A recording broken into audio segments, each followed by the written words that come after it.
Halo semuanya, balik lagi bareng gue Edwin di Opsiana Podcast episode ke-7. Di episode kali ini gue pengen bahas tentang work from home yang efektif dilakukan di rumah. Bagaimana pembahasannya? Stay tune di Opsiana Podcast setelah opening berikut ini.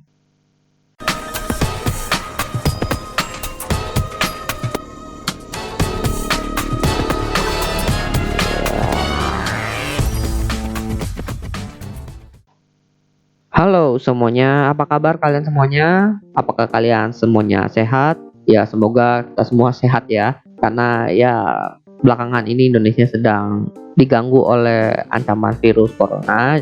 Gue berharap kita semua sehat. Dan ya, gue udah bolong 1 minggu nggak upload podcast. Karena masalah virus ini ada banyak hal yang menjadi beban juga. Jadinya gue harus fokus dulu selama seminggu ini untuk menyelesaikan masalah gue dulu, baru gue bisa update podcast. Dan ya memang sekarang Indonesia saat ini sedang dipusingkan dengan salah satu ancaman yang bisa dibilang ancaman internasional juga, yaitu virus corona atau COVID-19, di mana virus ini cukup banyak memakan korban sekarang per tanggal 23 Maret 2020, di mana memang virus ini adalah virus yang bisa dikatakan persebarannya cukup cepat. Oleh karena sifat virus ini yang cukup cepat untuk menyebar dan juga gejala yang sulit dideteksi, pemerintah Indonesia akhirnya mengeluarkan sebuah kebijakan atau mungkin gue bisa bilangnya lebih ke anjuran ya, untuk orang-orang itu tidak keluar dulu alias beraktivitas di rumah, di mana anak-anak yang sekolahnya diliburkan dulu, orang yang bekerja work from home, dan kita disuruh untuk menerapkan yang namanya social distancing. Semoga sobat-sobat ini turut ikut andil ya dalam menerapkan social distancing ini dan gak keluyuran kemana-mana, selain kalau memang ada kepentingan yang cukup penting ya. Nah, karena memang anjuran pemerintah ini sekarang sedang populer istilah yang pertama tadi social distancing, lalu kedua work from home. Jadi di podcast kali ini gue pengen bahas tentang bagaimana sih cara work from home yang efektif dari rumah kita sendiri. Sebenarnya ini udah sering banget gue lakuin ya, karena gue itu bekerja memang di semacam IT solution dulu, dan gue udah menerapkan hal ini sejak gue freelance. Jadi udah lumayan lama lah gue melakukan yang namanya work from home, tapi gue biasa lebih mengenal ini dengan istilah remote working. Jadi selama gue berkarir itu, gue punya pengalaman sebagai seorang yang bekerja remote. Gue punya 2 jenis. Yang pertama, gue pernah remote working sebagai seorang freelancer dan remote working sebagai seorang pekerja kantoran. Dan remote working keduanya itu sedikit berbeda, di mana perbedaannya itu ada di letak waktunya. Kalau dulu gue kerja sebagai seorang freelancer itu, jam kerjanya itu bisa dibilang fleksibel, sangat fleksibel. Jadi orang mau ngontak gua, mau minta gua video call di jam 9 malam kek, jam 10 malam kek, mereka masih bisa ngontak kita, karena ya kita nggak ada terikat dari segi jam kerjanya, dari jam berapa sampai jam berapa. Kita terikatnya itu dari segi project, dimana selama project itu selesai, itulah perjanjiannya. Dan oleh karena itu kita pun harus menyesuaikan waktu dengan klien kita, di mana mungkin klien kita itu pun masih bekerja di kantornya, sehingga ya kalau dia kerja dari jam 8 sampai jam 5, berarti dia free-nya jam 6 sampai jam 12 malam. Disitulah kita baru bisa kontak dia atau mungkin meeting dengan dia. Sedangkan kalau misalnya jam kerjanya remote working untuk orang yang pekerja kantoran alias profesional worker gitu, biasanya udah terpaku dari jam kerja. Jadi lu bisa ngontak gua itu sekitar jam kerjanya aja, ibarat dari jam 8 sampai jam 5. Kalaupun ada lembur ya udah, berarti dari jam 5 ke atas sampai batas maksimum jam lembur kalian. Dan itu pun biasanya dibayar. Tapi itu pun jarang-jarang ya orang sampai pakai jam lembur ya, karena tetap udah ada aturan untuk jam kerjanya seperti itu.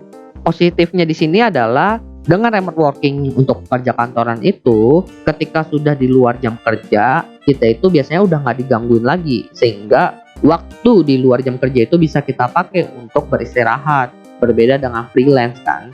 Tapi meskipun gua ngomongnya kelihatannya enak, fakta di lapangan itu tidaklah seperti itu. Karena banyak juga sih orang kantoran yang ketika kita bahas soal remote working, mereka tetap bisa dibilang overwork atau melebihi jam kerja waktunya. Kok bisa seperti itu? Ini kemungkinan ya, karena mungkin persepsi orang-orang tentang remote working itu yang fleksibel, kayak remote workingnya ala freelancer, sehingga dicobalah diterapkan kepada orang-orang kantoran. Dan menurut gue ini sih sebenarnya nggak tepat ya, karena jatuhnya itu membebankan dari sisi karyawannya itu sendiri. Karena kan mereka udah ada jobnya sendiri, udah ada jam kerjanya sendiri, kok masih dilebih-lebihkan sampai seperti itu. Dan dari segi perjanjian kerjanya itu pun udah berbeda ya antara karyawan atau pekerja kantoran itu dengan freelancer. Makanya menurut gua menerapkan remote working yang freelancer itu kepada pekerja kantoran itu kurang tepat. Tapi yang pengen gue bahas di sini itu lebih ke arah gimana sih cara agar bisa work from home yang efektif di rumah. Entah lu itu sebagai seorang freelancer kayak ataupun lu seorang karyawan kayak. Karena nggak bisa dipungkirin juga ya kalau misalnya kita itu udah dikasih kebebasan buat kerja di rumah, kadang-kadang kitanya yang bablas. Karena kan suasana rumah itu enak, nyaman. Dan apalagi kalau misalnya samping kalian itu kasur, rasanya pengen aja tuh buat baringan, kalau bisa tidur siang, padahal masih di jam kerja. Jadi untuk melakukan work from home atau remote working ini, lu pertama harus menyiapkan tools. Tools apa aja sih yang dibutuhkan untuk membantu kita biar bisa remote working dengan efektif? Biasanya nih ya, tools yang digunakan untuk remote working atau work from home itu ada dua jenis. Yang pertama communication tools, dan yang kedua collaborative tools. Communication tools itu adalah tools-tools yang digunakan kita untuk berkomunikasi dengan mungkin tim atau mungkin atasan kita.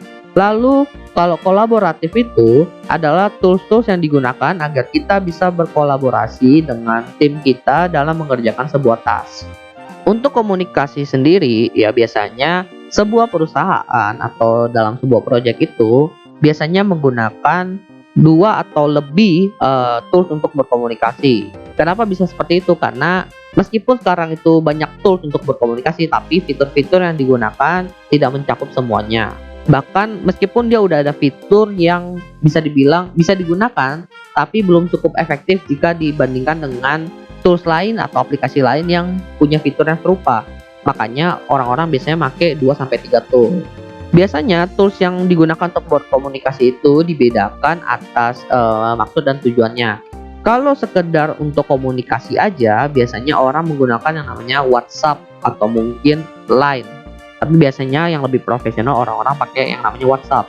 Kalau untuk komunikasi antar tim atau orang banyak, biasanya orang memanfaatkan tools seperti Slack, karena di tools Slack itu bisa dimanfaatkan juga sebagai kolaboratif tools. Ibarat ya dua tools menjadi satu lah. Tapi banyak juga sih orang-orang yang menggunakan WhatsApp group atau mungkin Line group untuk komunikasi antar timnya, karena memang tujuannya untuk komunikasi aja. Lalu untuk komunikasi dengan tujuan formal, yaitu kayak meeting atau mungkin memberikan laporan, biasanya orang mengenal istilahnya dengan conference call.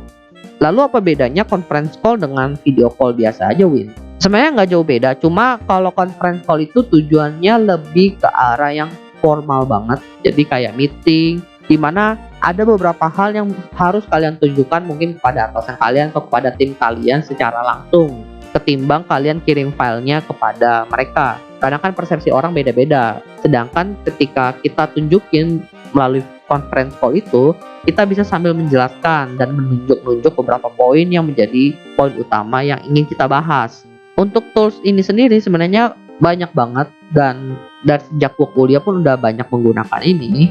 Ada yang biasanya pakai Zoom, lalu orang juga biasa aja pakai Skype, tapi Skype setahu gue nggak bisa nampilin PowerPoint ya kayak si Zoom ini. Makanya Zoom ini biasanya jadi beberapa pilihan orang. Lalu ada juga kayak Google Meet. Nah, Google Meet itu bisa dibilang cukup efektif juga karena gue pernah pakai, tapi gue belum pernah explore sampai fitur yang mendalam ya. Tapi menurut gue Google Meet itu juga udah lumayan oke lah kalau misalnya kalian ingin meeting secara formal aja tanpa ada yang ingin ditunjukkan. Jadi itu beberapa tools untuk komunikasi yang pernah gue gunakan. Kalau mungkin kalian punya referensi lain itu nggak masalah. Yang penting itu bisa menunjang kalian dalam berkomunikasi. Kemudian ada yang namanya collaborative tools. Tools ini biasanya berbeda ya untuk setiap jenis pekerjaan tergantung job desk-nya. Tapi ada yang general, misalnya collaborative tools untuk mencatat apa saja sih tas-tas yang harus kalian kerjakan saat ini. Nah, itu biasanya gue menggunakan tools yang cukup ringan. Ini juga di desktop juga ada, di mobile juga ada. Dia semacam task list, itu namanya Wunderlist. Kalau kalian mau semacam task list yang lebih advance lagi, di mana kalian bisa melihat seseorang lagi ngerjain di stage mana, di tahap mana, kalian mungkin bisa memanfaatkan yang namanya Trello. Nah, Trello ini sih menurut gua cukup efektif juga dan cukup kompleks karena banyak toolsnya, tapi nggak free kayak si Wunderlist ini, dan itu berbayar. Tapi untuk penggunaan di korporat menurut gua hal ini nggak menjadi masalah lah. Lalu ada collaborative tools lain. Mungkin kalau dari segi programmer kita tahu yang namanya GitHub, GitLab, itu semacam collaborative programming tools yang disediakan oleh pihak ketiga. Lalu untuk desainer biasanya orang menggunakan semacam Figma, di mana di situ kita bisa kolaborasi untuk mendesain bareng. Lalu untuk hal-hal yang berbau administrasi, biasanya orang menggunakan Google Drive, di mana di situ kita bisa nyimpen beberapa file, lalu bisa kolaborasi juga dengan beberapa toolsnya seperti Google Docs, Google Sheet, lalu Google Form pun kita bisa berkolaborasi di sana. Tinggal tools apa aja sih yang memang sesuai buat kita dan memang cocok untuk kantor tempat kita bekerja, seperti itu. Lalu setelah masalah tools ini sudah selesai, jadi kita udah tahu tools apa aja yang bakal kita pakai ketika kita ingin remote working atau work from home. Apa yang kita lakukan selanjutnya? Kalau gue biasanya gue membiasakan diri dulu, atau mungkin buat klien gue dulu, gue membuat semacam simulasi kecil-kecilan di mana gue coba berkomunikasi dengan dia, lalu menjelaskan dia apakah dia paham dengan apa yang gue bicarakan. Karena kan setiap klien itu berbeda-beda ya, sehingga gue harus menyesuaikan gimana caranya ketika gue berkomunikasi itu dia bisa paham dengan apa yang gue bicarakan. Terus kalau orang awam nih, gimana caranya dia bisa berkolaborasi dalam bekerja dengan gue yang lebih ke arah IT ini. Dan biasanya itu gue coba atau gue simulasikan melalui video call. Dan kalau misalnya udah ada yang sedikit teknikal itu, gue meminta izin kepada dia untuk melakukan demo dengan remote controlling. Jadi bisa sambil menunjukkan, bisa sambil menjelaskan juga. Dan biasanya itu simulasi ini gue lakuin 1-2 kali ya, biar klien gue itu paham lah gimana cara mengoperasikan aplikasinya. Karena sebenarnya masalahnya itu bagaimana seseorang itu bisa terbiasa untuk menggunakan tools-tools tersebut. Barulah orang-orang itu bisa efektif bekerja dari rumah. Setelah klien gua dan juga tim gua udah terbiasa nih dengan tools yang gua gunakan, barulah gua berani melakukan eksekusi, mungkin seperti meeting-meeting yang lebih formal, yang lebih fokus membahas tentang proyeknya ketimbang pembiasaan dari tools-tools tersebut, sehingga proyek itu bisa selesai dengan tepat waktu lah intinya. Jadi kita udah tahu tools-tools apa aja yang biasanya digunakan untuk remote working atau work from home. Lalu kita udah tahu kalau misalnya work from home itu perlu dibiasakan atau perlu simulasinya terlebih dahulu agar lebih efektif. Tapi ternyata ada beberapa hal yang bisa dibilang cukup penting dan cukup menunjang agar work from home ini bisa lebih efektif. Gue sebutin beberapa faktor yang menurut gue ini menjadi faktor yang cukup krusial lah agar work from home kita atau remote workingnya itu menjadi lebih efektif. Yang pertama, masalah ruangan. Kalau kalian mau remote working atau work from home itu, carilah ruangan kerja yang bisa membuat kalian produktif. Untuk setiap orang itu berbeda-beda. Kalau buat gue sendiri, gue mencari tempat yang biasanya tertutup dan cukup tenang agar gue bisa bekerja secara fokus. Karena suara sekecil apapun biasanya bisa mengganggu gue ketika gue lagi mau fokus. Buatlah ruangan tempat kalian bekerja itu menjadi ruangan yang nyaman untuk bekerja. Jangan buat ruangan kalian itu menjadi ruangan yang bisa membuat kalian terdistraksi. Makanya gue gak menganjurkan kalian untuk kerja di kamar kalian. Karena biasanya kan ada kasur tuh, kalau kita udah ngeliat kasur rasanya pengen baringan, dan itu menjadi kita tidak efektif karena kita terdistraksi. Salah satu distraksi yang bisa dibilang cukup mengganggu juga itu kalau misalnya kita lagi lapar dan kita pengen nyemil, itu kan juga distraksi ya. Makanya gue mencari ruangan yang tidak begitu dekat dengan dapur juga. Lalu masalah pencahayaan, ya, carilah ruangan yang pencahayaannya cukup dan membuat kalian itu nyaman untuk memandang layar monitor kalian.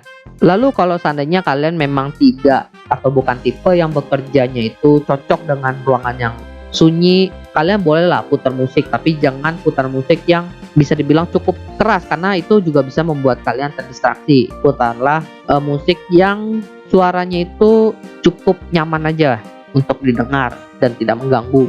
Lalu poin kedua di sini adalah carilah koneksi internet yang stabil. Ya nggak bisa dipungkiri juga ya, kita kan sekarang udah di industri 4.0 di mana semuanya itu berbasis dengan internet. Apalagi tools-tools yang tadi gue sebutin itu juga kebanyakan basisnya internet. Meskipun ada yang bisa kerjanya offline, tapi kan ketika mau disubmit atau dikolaborasi itu harus pakai koneksi internet juga. Makanya carilah ruangan yang punya koneksi internet yang stabil.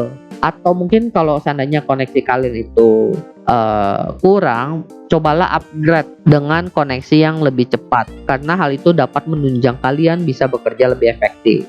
Lalu poin ketiga di sini adalah ketika mengerjakan sebuah task, fokus kepada task-task yang menjadi prioritas. Karena ketika kita bekerja dari rumah dan remote working, seharusnya suasana tempat kita bekerja itu lebih nyaman dibandingkan bekerja di kantor.